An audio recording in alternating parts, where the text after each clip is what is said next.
Sir, I have brought the list of names that you asked for. Let's see. Looks like we have a good mix of abilities here, Duke said. And you've checked the background of all of these? There will be no complaints from important families if something was to go wrong, correct? Yes, sir. At the top of the list of names, one of the students' pictures was being displayed. It was a picture of Peter Chuck. The three of them grabbed a few things and got ready to go outside. Just as they were about to leave, Peter stopped by the entrance. Don't worry, Layla said. Even Quinn doesn't burn under the sunlight. He just feels weak and sluggish. Besides, just in case Quinn was wrong, I brought an umbrella with me. Peter closed his eyes and stepped outside under direct sunlight. Just as Quinn had said, he didn't feel any weaker than before. He felt the same on the inside as he did outside.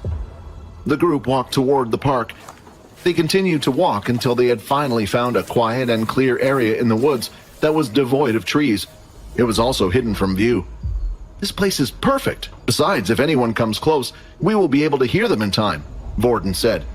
What should we test first? Layla asked. How about strength and speed? Vorden said as he walked up to Layla, holding out his hand. Do you mind? Fine. She held out her hand and allowed Vorden to copy her abilities. The two of them then lifted a bunch of branches and sticks off of the ground.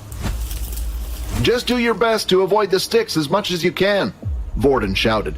Looks like not only has his speed gotten better, but his reflexes as well, Vorden said. But he's still Peter.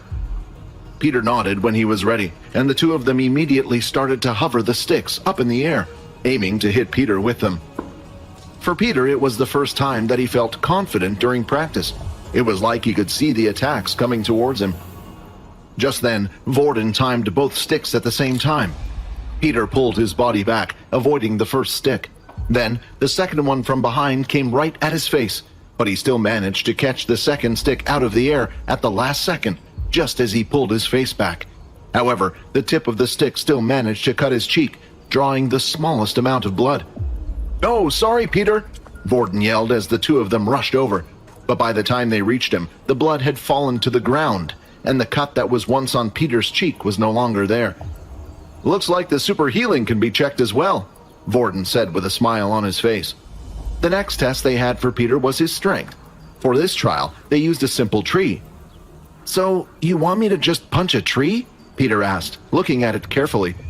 "Just go for it," Layla said. "You already know that you have super healing."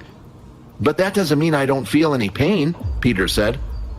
But he was also curious to see how much stronger he had gotten. He readied himself and looked at the tree, then pulling back his fist, he swung it outward. As he hit the tree, he had done so at an odd angle, causing his wrist to bend on impact. He screamed out in pain. When they looked at the tree, there was a large dent that had been made. "Well, we know you have abnormal strength, that's for sure, but I think there's a clear difference between you and Quinn," Layla said. "What do you mean?" Peter asked. "Well, let's say if Quinn was to do the same thing. Even if he didn't punch the tree dead on, his wrist probably would have been fine. I think that's because his body is stronger than that of a regular human," Layla explained.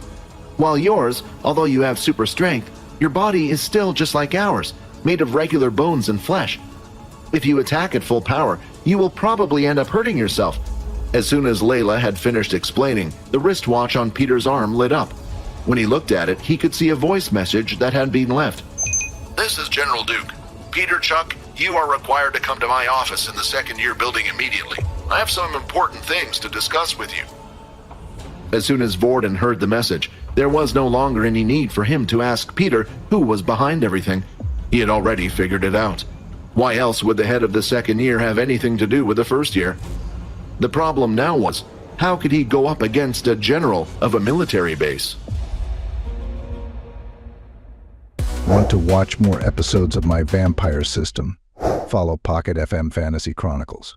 You can watch the next episode here in the playlist.